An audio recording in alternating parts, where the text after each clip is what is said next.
Hey, Scuttlebutt listeners, thank you again so much for joining us. I am, of course, am Vic. I'm here with Nancy. Hi, everyone. And we have a very cool guest. I don't know if cool seems a little colloquial, but we are so excited to be welcoming to the show Amy Forsythe, who is the author of the book Heroes Live Here. A wonderful sort of collection of the history of Camp Pendleton, and not just its importance and significance to the Marine Corps, but to the surrounding community and, quite frankly, to the United States in general. So, Amy, thank you so much for being here today. Well, thank you for hosting me. It's a pleasure to be with you today. Really, truly wonderful to tell the stories written by Marines, for Marines, and love to share more of that with you. Yeah, I'm really looking forward to diving into it. I mean, just on its surface, I mean, even just looking at the cover of the book there behind you, I mean, the visuals are just absolutely stunning. And it's definitely something that me, having grown up in the area and then having served at Camp Pendleton, you just sort of take for granted that, like, oh man, it's zero dark stoop and we're going out to the field. But the things that you see out there, I mean, it's just absolutely gorgeous. And it's every realtor's dream if the Marine Corps ever leave.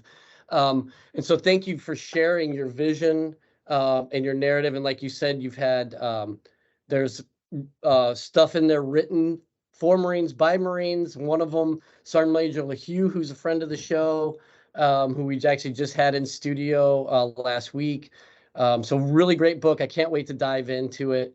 And you are coming to us from the Camp Pendleton area. Is that correct? That's right. I live and work around on Camp Pendleton, and I live just east of there in Fallbrook, but it's where I was stationed for many years, on and off. I deployed to Iraq and Afghanistan from Camp Pendleton, stepped off from the grinder down there at Camp Del Mar. It's just been home to many life-enriching experiences, and my time serving as an enlisted combat correspondent, many years.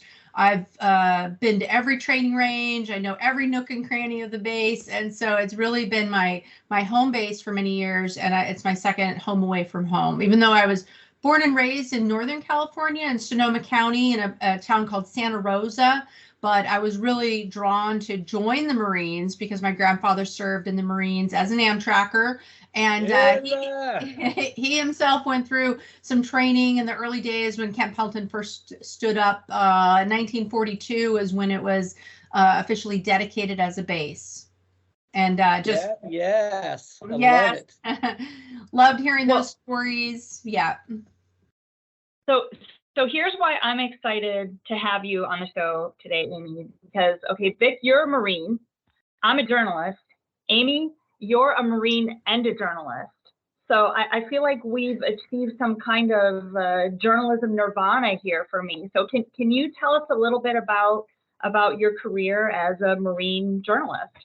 Well, thank you. You know, I was really drawn to the Marines. I lived near San Francisco with the backdrop of that. And back then in the 80s and the early 90s, it was just such a military town. So those fleet weeks and the Blue Angels would come to San Francisco and my parents would take me down there. And that's what really sparked the interest in service. And my grandfather was a Marine. Leatherneck magazine would come to the house. I'd read it and I got so inspired and wanted to join. And so I joined the Marines.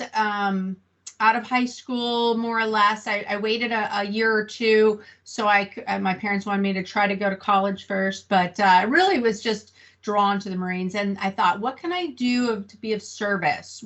I wasn't interested necessarily in, medical or admin or logistics, but I always loved photography, and I was on the yearbook staff in high school, so I thought, what job can I do? And the recruiters really hooked me up, I'll say, with a guaranteed spot to be a combat correspondent is what they called it back then. And then I went through the pipeline training at the Defense Information School. Back then it was at Fort Benjamin Harrison in Indiana. Now it's moved since then to Fort Meade, Maryland.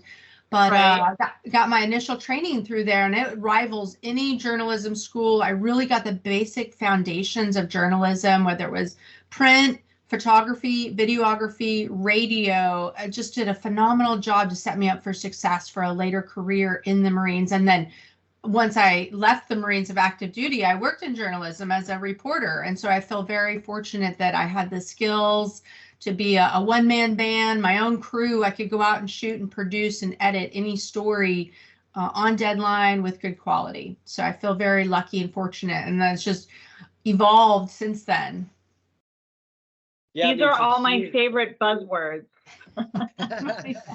Well, I mean, having served on recruiting duty, the fact that you're able to get any guarantee that wasn't infantry is actually a story in and of itself. I could probably do an entire episode on that alone.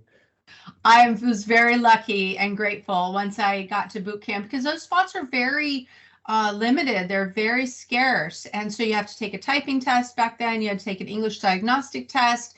And so once I got through boot camp, the drill instructors were like, what are you doing? We don't see that very often. And so I was very fortunate and really just wanted to share the courage it takes to be a Marine. I wanted to tell those stories. And, the Marines that I work for had trusted me to tell that story, and not only trusted me, but expected me to, and really forced me to be on deadline and get the story, and really appreciate those senior enlisted leaders who shaped me, and then the PAOs, the public affairs officers who demanded stories on time, on deadline, that were good quality, and to help escort media out to the front lines and connect troops and develop a storyline that the media might like, and then work in community relations and do outreach, and really be a host for when groups wanted to come to the base and tell those stories. So it was just a really good mix throughout those years of storytelling. And of all those years of storytelling and telling Marine stories, are there stories that really have stuck with you, things that really had a lasting impact that you would share with us today? Well, through the years, I've done so many stories, it tends to blur together, but literally hundreds, thousands of stories, talking to Marines, taking photos. But the theme amongst all of them is really just pulling out the nugget of courage, just sharing the courage it takes to wear a uniform, to kit up and step off into a combat zone or to the unknown or go on deployment. Really finding that courage, and every Marine has it. Every person that serves in uniform has the courage, has what it takes to serve our country. And so finding what drives them, or what was their attraction, how did they find themselves on the yellow footprints and then continue to serve, and people can relate to that. And amongst all the new weapons, the new technology, the gear, the deployments and the locations, all that aside, it's the individual Marine. And back when General Krulak was the commandant back in the 90s, and he said the individual Marine makes the best spokesperson. We don't want to hear from the colonels and the senior enlisted. We want to hear from the Marine themselves, because they'll always shine. They'll always be, tell you what's on their mind and share from their heart about what drove them to join. And at the heart of everything is really just the service itself, and the legacy, protecting and preserving the legacy of those Marines that went before us. Yeah, that makes me think of that sort of colloquial, well, with all due respect, sir. And then you get, the least respectful thing that a Marine could say, or the go ahead and speak freely, like, oh, watch yourself now. Yeah. But yeah, Marines will always tell you what's on their mind if you let them. Which is why we love them, right? So what was that like then, coming from a Marine family then, when you said, hey, I'm raising my right hand, I'm going to join up? Were they pretty happy about it, or was your grandfather like, oh, here we go? Or like, how would that go down? They were a little concerned, and my grandmother was actually an Army nurse, so they were stationed. Wow. Yeah, they both served, and they during the war they were in the Pacific Islands, so in Guam and Saipan at the heaviest fighting. And so Wow. that's where they met. And when the war was over, they came home and got married. But, you know, when they say it's not your granddaddy's Marine Corps, it surely wasn't. But they were just so proud and beaming with pride that I would follow really in their footsteps and serve. And when I graduated boot camp, they were thrilled that I made it through, and just always supportive. And so just carrying on that legacy that they had. And I really was the only one of our big family who decided to serve. And so they felt very proud and a connection with me because of all the many, many grandkids. I was the one that picked up on that and wanted to serve. And so I love their stories of service, and they had started going to reunions with the Amtrakers, and then, you know, the nurses that my grandmother served with. And so just watching them reconnect after many years of not having any connection with those people that they served. How could you go 30 years and not talk to the people that you served with? But that was the case. Everyone went their separate ways, and there was just no way to reach people. And so I loved that, and they were proud of me and just lived to see me go through deployments to Afghanistan and Iraq. And so that made me very proud that they could at least see that I had made it through and survived, you know, really just go on to tell the stories. They would send clippings of newspaper articles from, you know, wherever, or see stuff that I'd written. And that was just, you know, a source of pride for them. Oh, cool. What a great legacy too.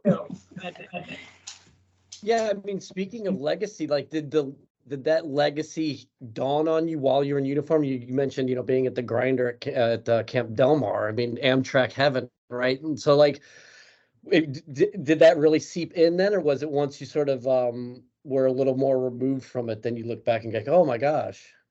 Well, actually, while I was on active duty, and this was in the 90s, they had dedicated the Amtrak Museum down there at Camp Pendleton, and my grandfather was a catalyst for that.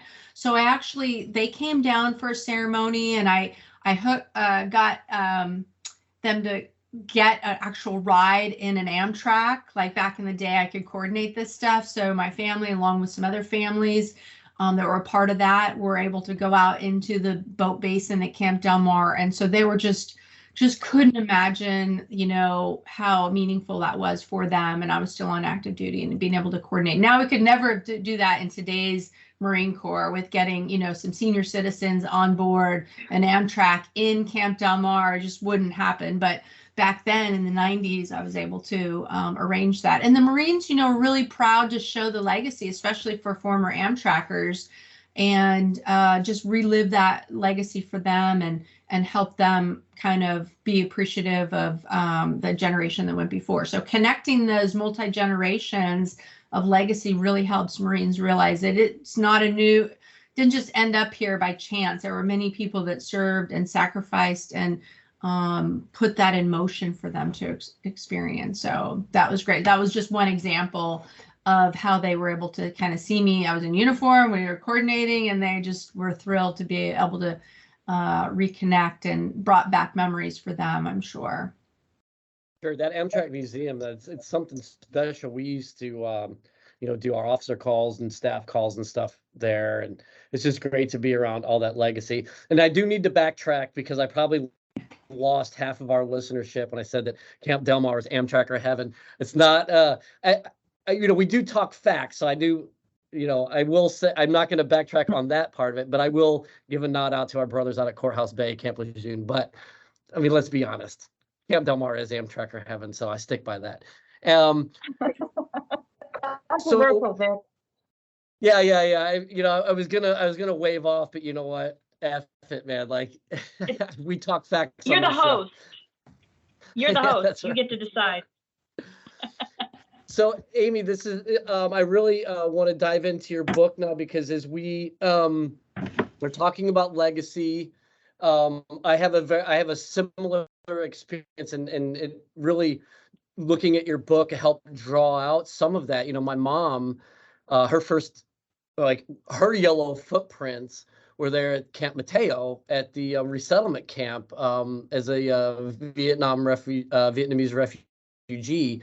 So, I mean, her first experience to the United States was San Mateo. And, you know, looking at your book, I think it's on page 7 where you have these old images of those resettlement camps. It was really kind of sobering for me to see. You know, I have pictures, my mom and her family when they were there, but you know, it's all very close up and blurry, but to see sort of that, you know, 5,000-foot view of it, and then to have served, and then I was with 5th Marines, going into Afghanistan and stuff. So just that, those sorts of legacies, and what we talked going into the show, I mean, there's so much more that Camp Pendleton means to America than just this amazing place to serve when you're an active duty Marine, or, you know, in uniform, even as a, you know, drilling reservist. You know, there's a lot of American legacy. Can you talk a little bit about that aspect of the book? Because, you know, spoiler alert, California wasn't always America's. And so there's a rich Wait, what? Mexican history with Camp Pendleton as well. That's right. So thank you. I thought it was really important to provide some contextual history of the base before it became a military installation in 1942. So it just had its 80th anniversary, but the land is about 125,000 square acres along along the coast of California, sandwiched in between LA and San Diego. A sprawling base. It's about 18 miles of open coastline. But before it was a base, it was a working cattle ranch. And before that, it was, you know, home to Native Americans. And so preserving that history on the base, there's buildings and markers. Like, as you mentioned, the Hand of Hope is at the northern part of the base, where the refugees from Vietnam had come, and they'd set up a large tent city and really had been a protected place where those Vietnamese could integrate, and, you know, kind of a safe place before they would be turned to sponsors, if you will, and to the community. And so Camp Pendleton has just been home to amazing efforts for training, but also, like you mentioned, as a national treasure and a resource just because of the undevelopedness of the space. But as a working cattle ranch and under the hand, changed hands many times, but one claim to fame is that the last Spanish governor of California, so when California was under the rule of Spain before it was Mexico, Pio Pico was the governor of Alta California, and he lived on the base, or what was then the base, in a home called the Ranch House.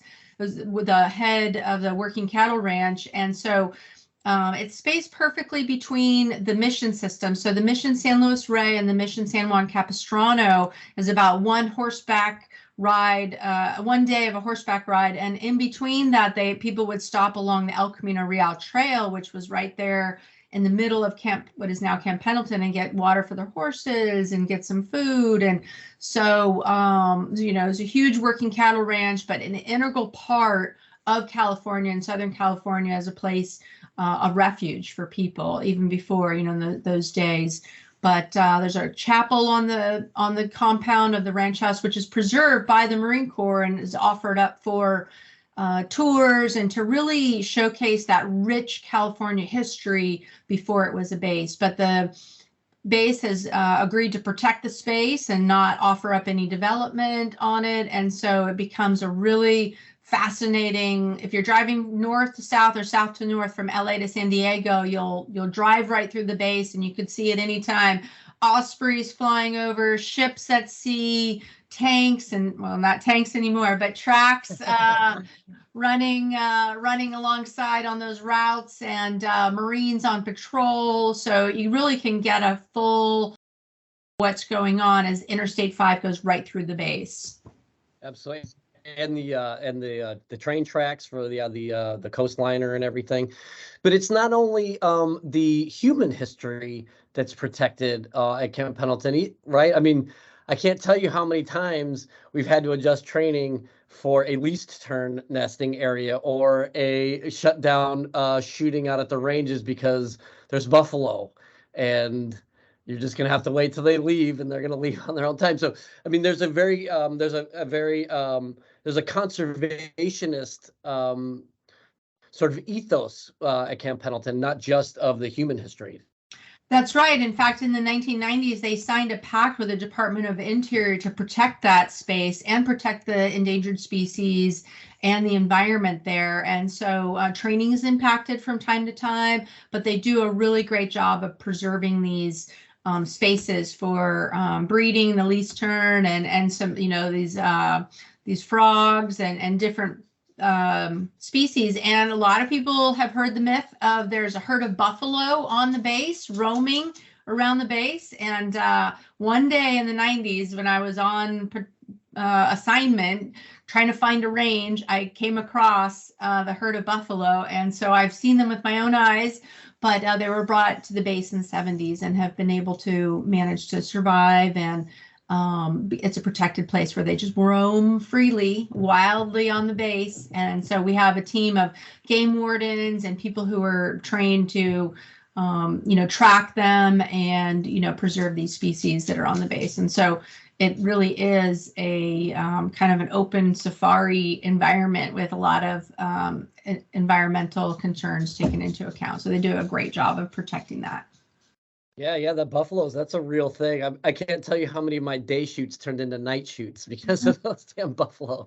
But also too, they also are doing a lot to sort of galvanize the coral by, setting up a lot of the artificial coral off of there that's been eroded due to, all of the various reasons why coral reefs and things are being eroded. So yeah, it's really great.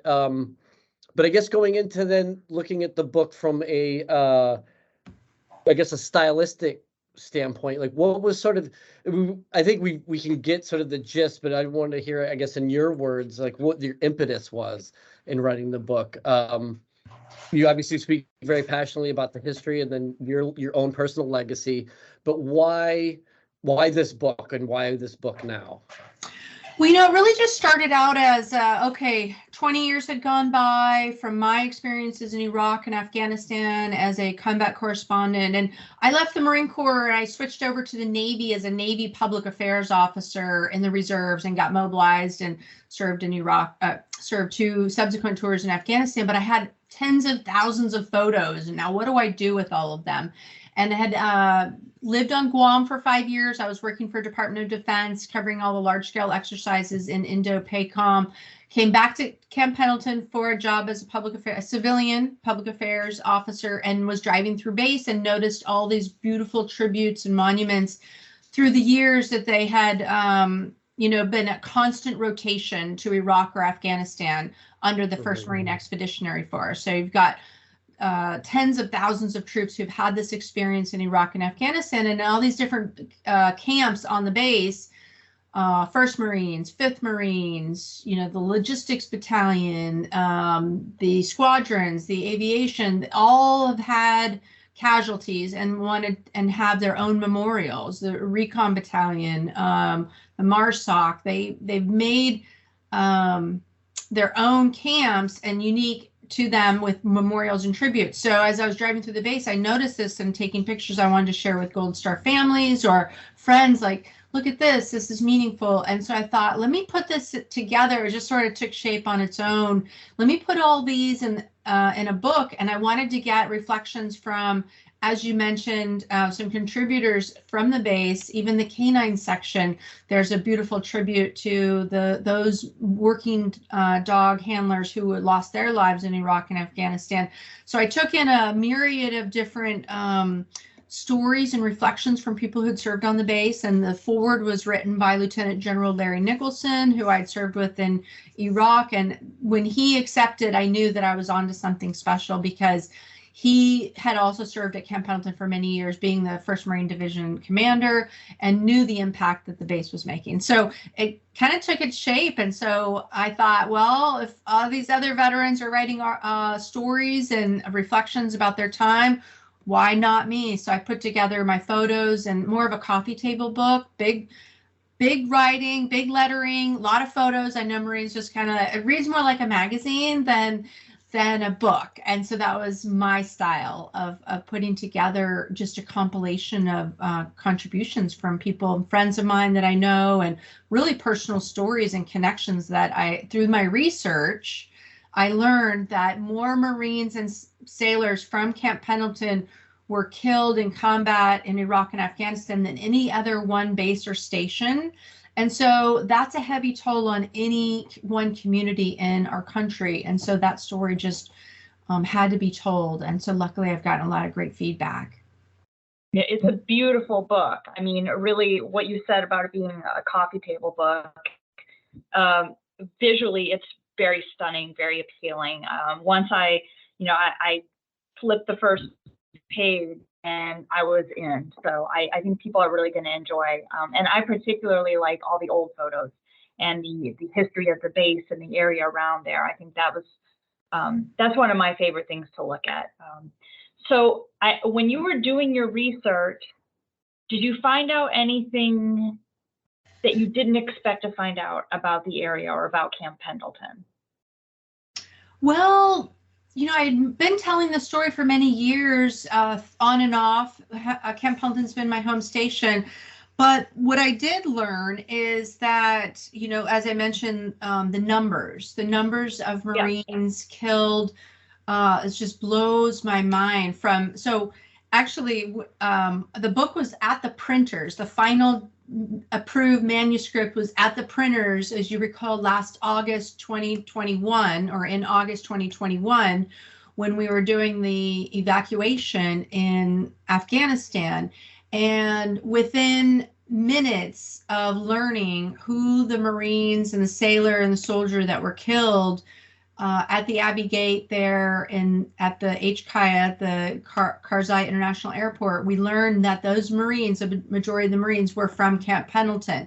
And within minutes, there was a large tribute at the front gate. People started bringing flowers and memorials and balloons and flags. And so I was driving in to work and saw that, and I took photos and I said, I have to include this in the book. So I pulled it back from the printers, made it really the final chapter, because in my research, some of the very first troops that were killed in Afghanistan and some of the very last were all based at Camp Pendleton. And so those were just bookends that had to be told. And so if it brings comfort and closure to the families, the Gold Star families and the fellow Marines that served with these troops, to know that just the care and consideration that goes into the base, which will always remain the same. The Marines will always change out and they come and go on the daily. People are there for 2 years and they move on or come back after years. And so the book is just sort of a steady look at from start to finish. And so from the very first, is what I didn't know, is that there was an aircraft that flew into a side of a mountain, a squadron, and C-130, I want to say, and killed the crew, and they were from Camp Pendleton, and those were in the early days. And so just tragic. And then, of course, the final chapter is that those Marines were from 1st Marines at Camp Pendleton who died at the Abbey Gate. So knowing all this and putting it together so people can kind of have a chronological sense of what was going on there was important to me. And did that contribute? I mean, well, obviously, not the final situation, but did that contribute to how you gave the name Heroes Live Here? The title of your book, how did you get that idea? Well, it was just a sense of, boy, there is a lot of people that have come through Camp Pendleton, some notable names. Of course, John Basilone from World War II. So the streets are named with these heroes' names on them. And so just knowing that they were once stationed there. And then through my research, too, I learned that people may remember a movie called Taking Chance, starring Kevin Bacon, with a Marine named Chance Phelps, who was stationed at Camp Pendleton, and that's who the movie was based on. And then I learned, too, that his father was a Vietnam veteran who actually did the sculpture for a bronze statue called No Man Left Behind that depicted Brad Castle's firefight in Fallujah of that photo, and then they did a bronze statue, but the sculptor was Chance Phelps's father. And Wow, I so didn't there's know just that. some, yeah, just some really interesting ties there. And that statue is placed at the front of the Wounded Warrior complex, and that was stood up as a result of those needing care after combat for their injuries.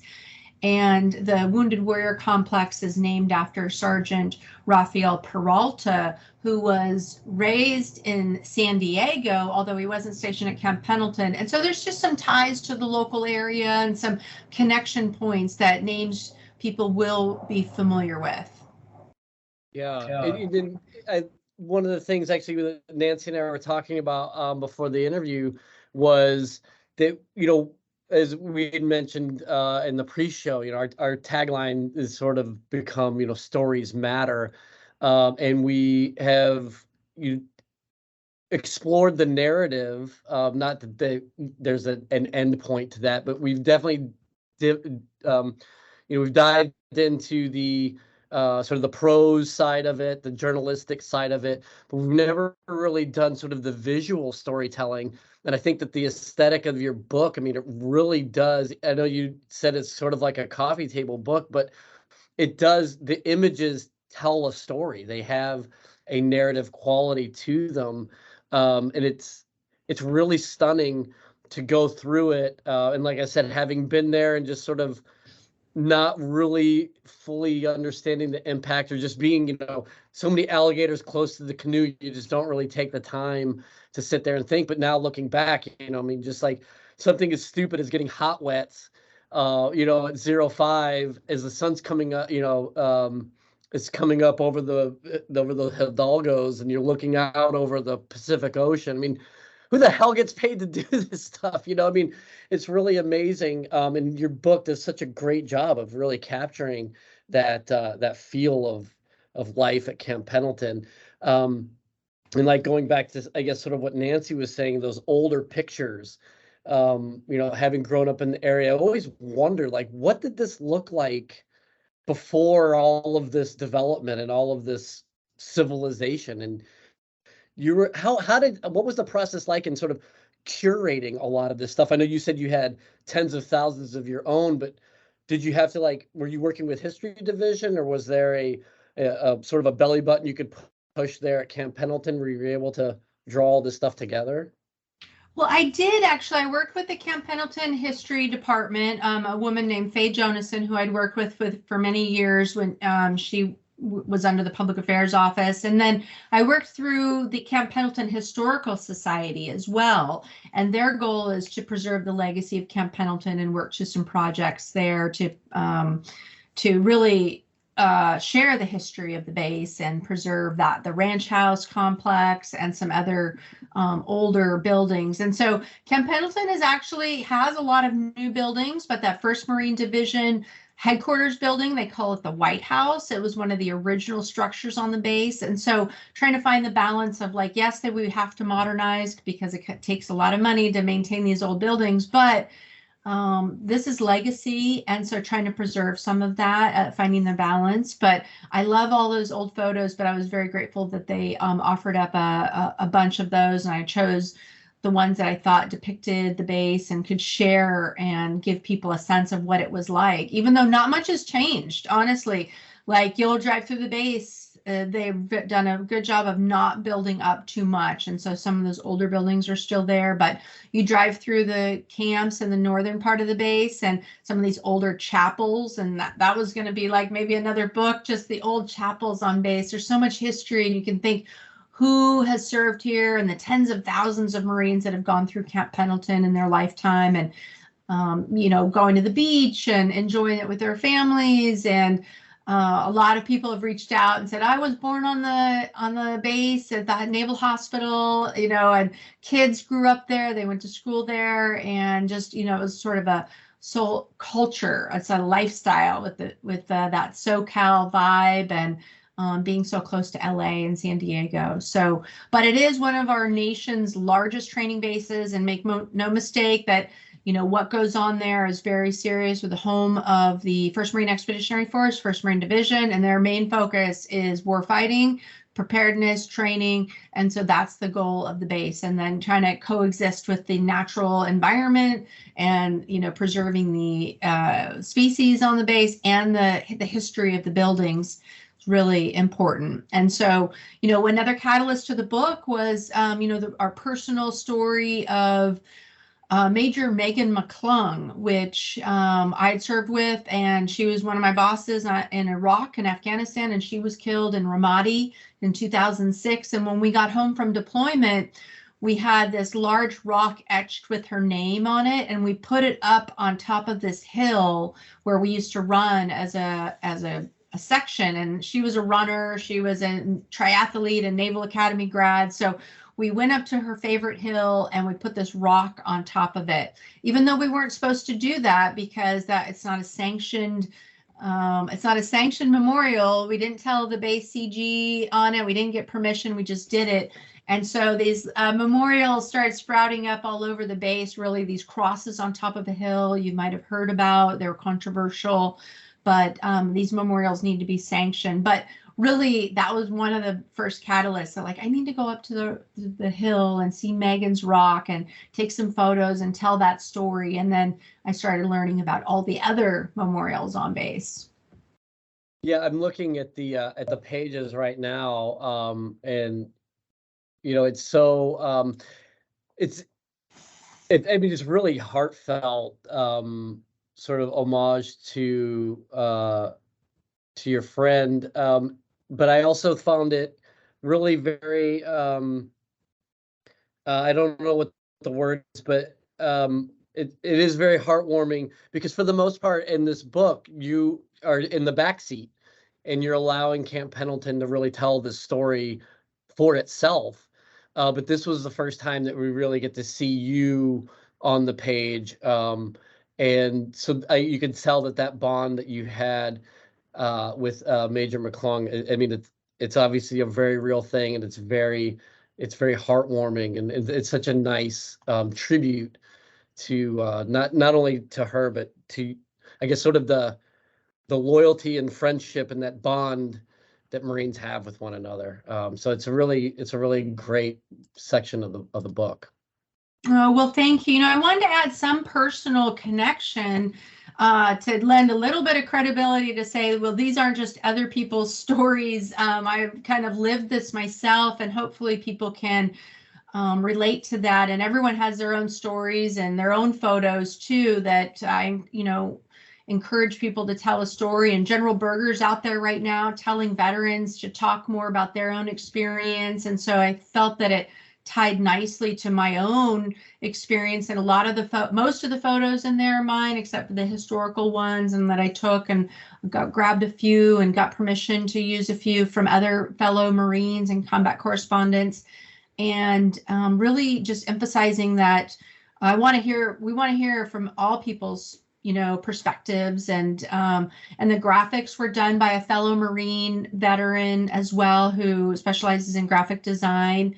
Devil Dog Design Graphics is his name, and he served in Iraq too. So I had a wonderful layout and design team and an editing team. So I did get help with all the technical aspects. So I was grateful for that. But I really wanted to take the self-publishing route. I never even tried to pitch this to a large publishing house. And so the process was, nowadays you can really do your own projects if you want to. And so I just didn't feel like a big publishing house would get it. I didn't think that they would really understand the vibrancy and how important and impactful it could be to the Marine Corps community, and then Camp Pendleton specifically. So I was able to do that on my own and maintain creative control, and really just put the stuff in there that I thought would be impactful. People like yourself know, if you know, right? And so the surrounding community and the local, the tourism board here in Oceanside, they carry the book in their welcome center, in the California Welcome Center in Oceanside, and same with San Clemente. And so just the Oceanside Library, everyone's been so supportive because they know that local history is important.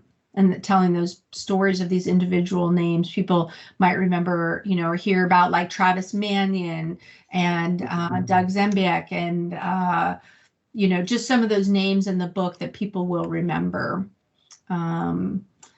Just that were so important that we've served with before, have some touch point.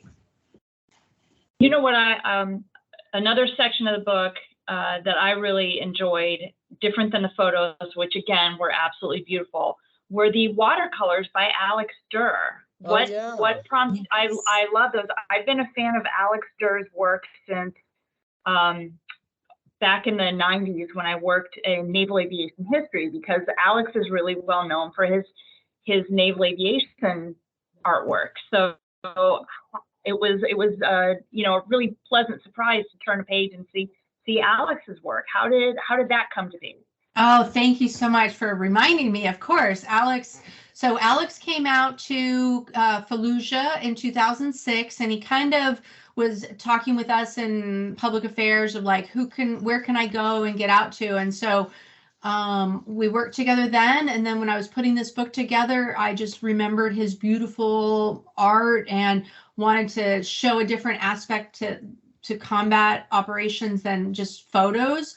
And his work is just tremendous. And so he agreed to, want to share in this experience. And I just love his aspect and really showing how to tell the story in just a different way. And so I was so grateful to partner with him on that. And really, people are drawn to his work, and in this book too, just showing Larry Nicholson there. And then another person he depicted was Julia Carlson as the shooter in one of those photos. And so those were all people that we were all kind of there together at the same time. And so I just thought it was a perfect chance encounter with working with him for the time that he was in Fallujah, and then reconnecting years later to make sure that those were included in the book. Nice. Yeah. He's so talented, and his art and the connection with the museum as well, and just showing this. And so adding those elements of the watercolors plus the graphics. So Dan Zimmerman did the 2-page layouts from the with the General Mattis's memo from the Iraq, and then also from Afghanistan, using a combination of illustration and photos to make those 2-page spreads, was just really, such great work, and so talented to kind of give people something to linger over and like look at, with maps and people's faces and timelines, and like the use of headlines really spoke to me. And so we worked closely together to come up with that. And so it was just really a great partnership. The whole effort was just a great partnership with so many people that I've come in contact through those years. Oh, great. Well, I loved it. I think it looks amazing. So it speaks to me. Yeah. What kind of response, besides the response from me just now, how are people responding to it so far?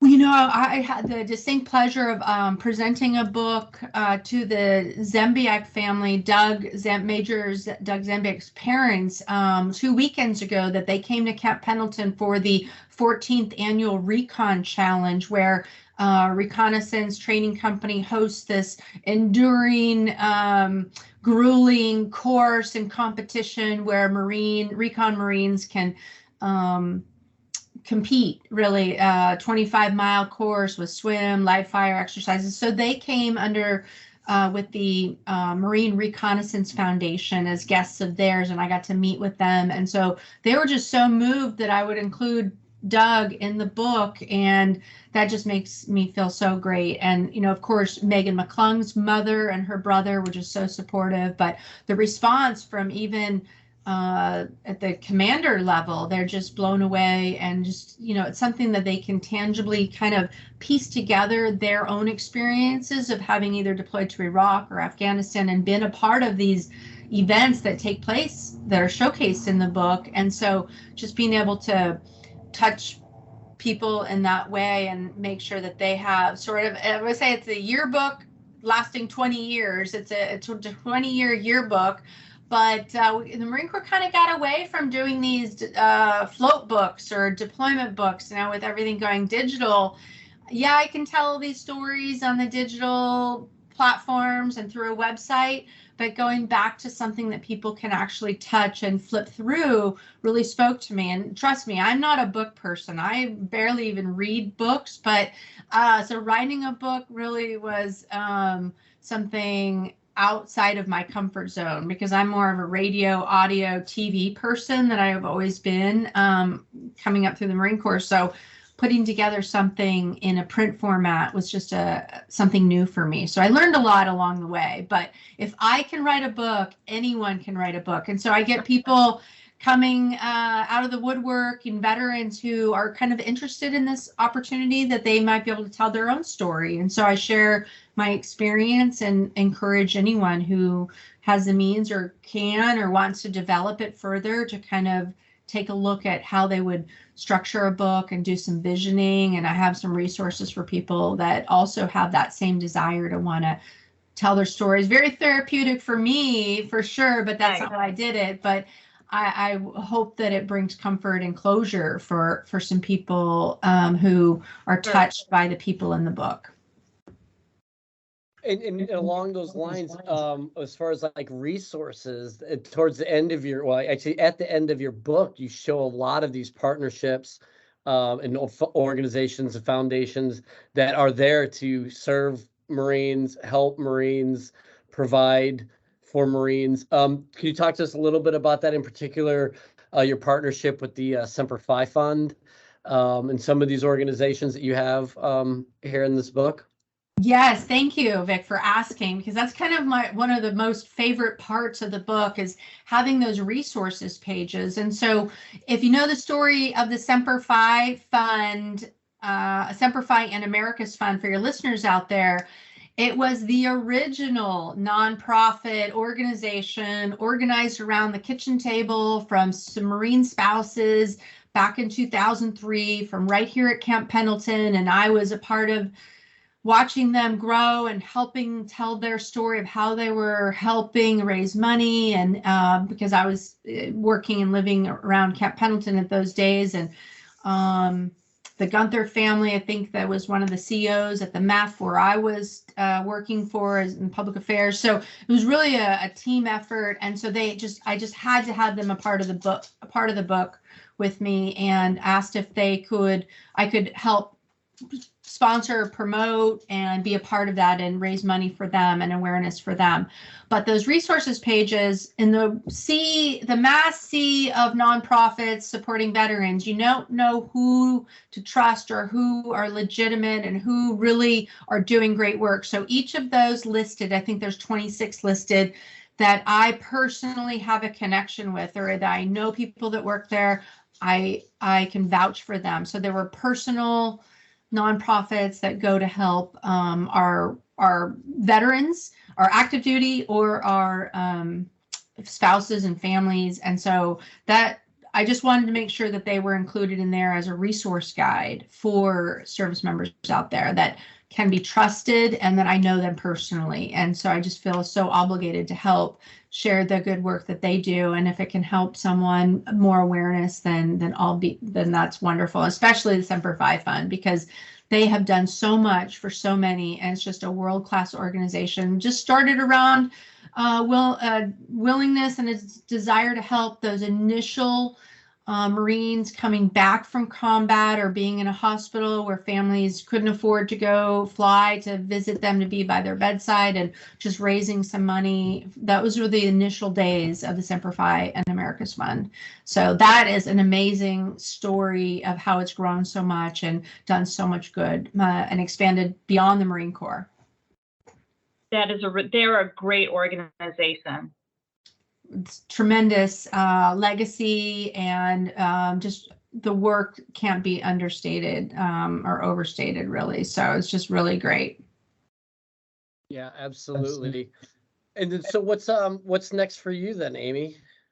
Well, I am want to turn Heroes Live Here into a more of a video project to get people to, share their stories, take a camera crew on base and do some exploring of those sites. Because once you get out there and you really see and you go to these historic locations and you get a sense of what it's like, the vastness of Camp Pendleton. So I'd like to put that together, and then possibly another book. I've been really thinking about doing a patriotic journal. I think that, or calendaring a journal with some inspiration, patriotic inspiration. I think people could really, I am a big fan of writing things down in a journal, or just having white space to write things down, some thoughts and notes, or else I forget it.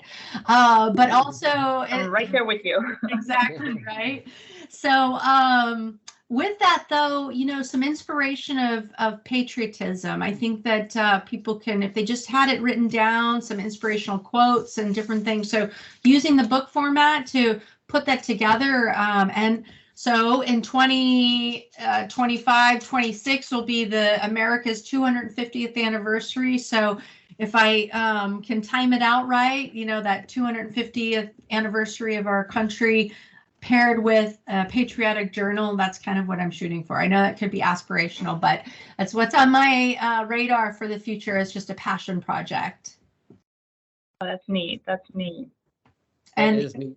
Yeah, and continuing to serve. So luckily, my transition from the Marine Corps, being an enlisted Marine, going to becoming a Navy Reserve public affairs officer, has been phenomenal. I have absolutely no regrets about that decision to take. I'd served in 18 years in the Marines, active and reserve, and been mobilized several times, to becoming a Navy PAO. I've had tremendous growth and opportunities and new networks. And, I still maintain a lot of my Marine networks as well, because once a Marine, always a Marine. I identify mostly as a Marine, but being able to continue that legacy and the work, and really with the foundation of being the Marine Corps. And so I'm always sharing with people, Marines who want to, continue the journey really. And the Navy is such a great place to do that, or, translating their skills as enlisted into becoming an officer. And so they say, the best Navy officers are usually Marines, who were former Marines. And so doing that and mentoring and coaching in the communications field. I just love sharing, all the hard lessons I've learned. I've made 1,000 mistakes, so people don't have to make my same mistake, but talking about communication and journalism and inspiring people to use their GI Bill like I did, go to get their bachelor's degree and go on and get their master's degree and pursue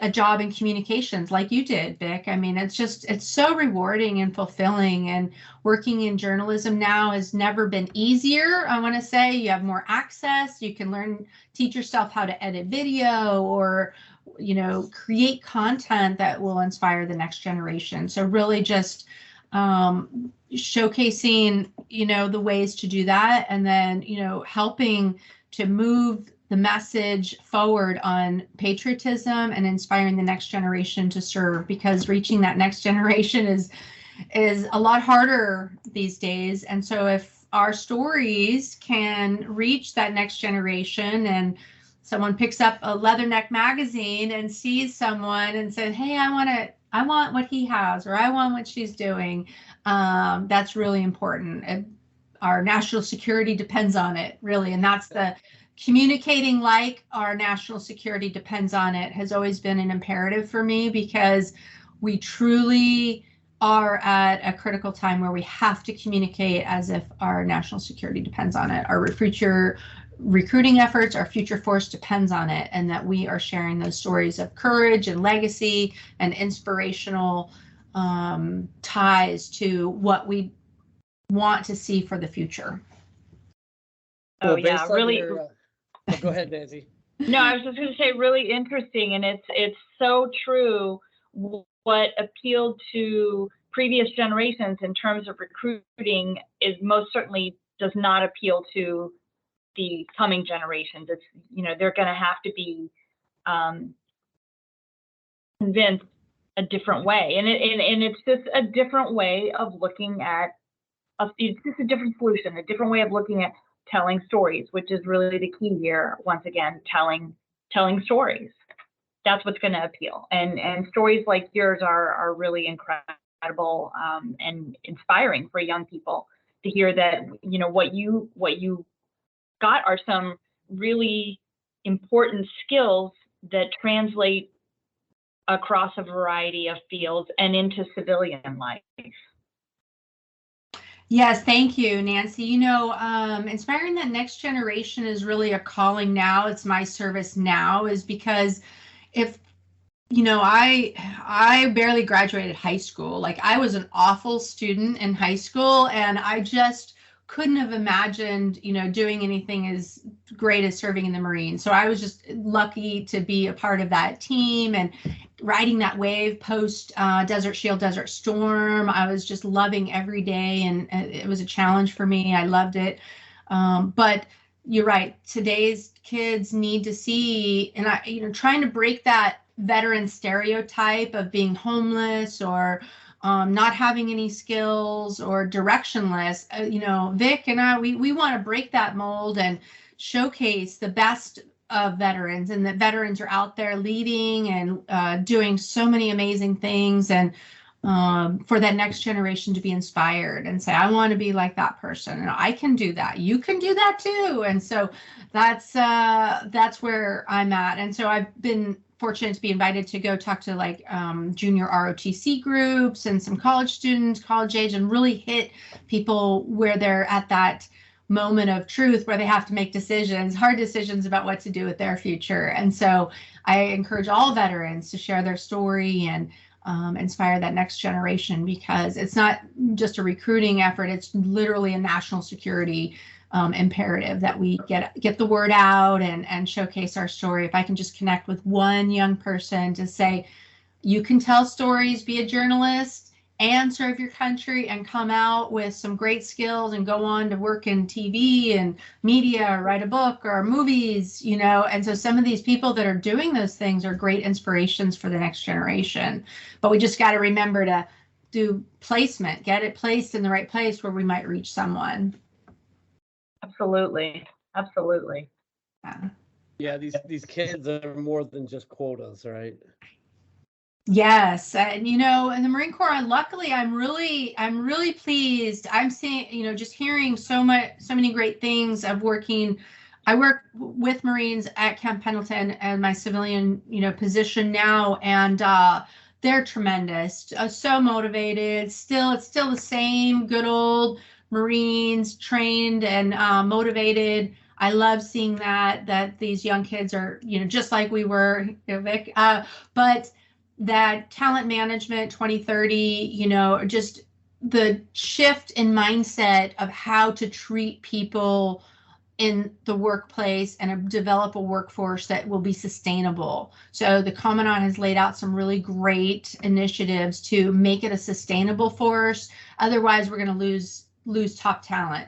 You know, top talent is going to attract top talent, but we have to modernize our way of thinking in attracting these people and not moving every 3 years, or, you know, offering some incentives for great work.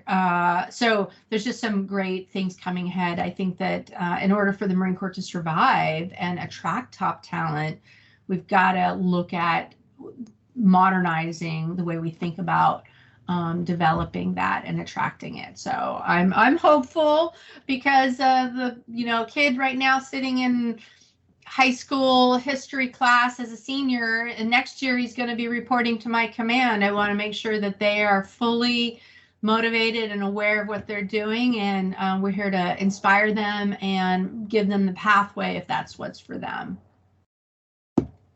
We definitely appreciate your passion for this, you know, and also for your time and being so generous with your time, sitting down with us today. Amy, where can our listeners find you? Well, sure. You know, I love to connect with people on LinkedIn. It's sort of my platform of choice. LinkedIn is great. I'm also on Instagram and Twitter if you want to follow me there.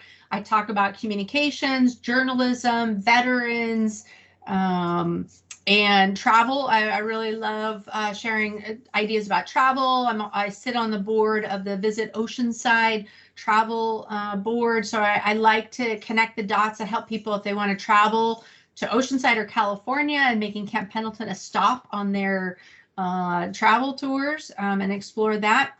Also, heroeslivehere.com is the website if they want to learn more about the book.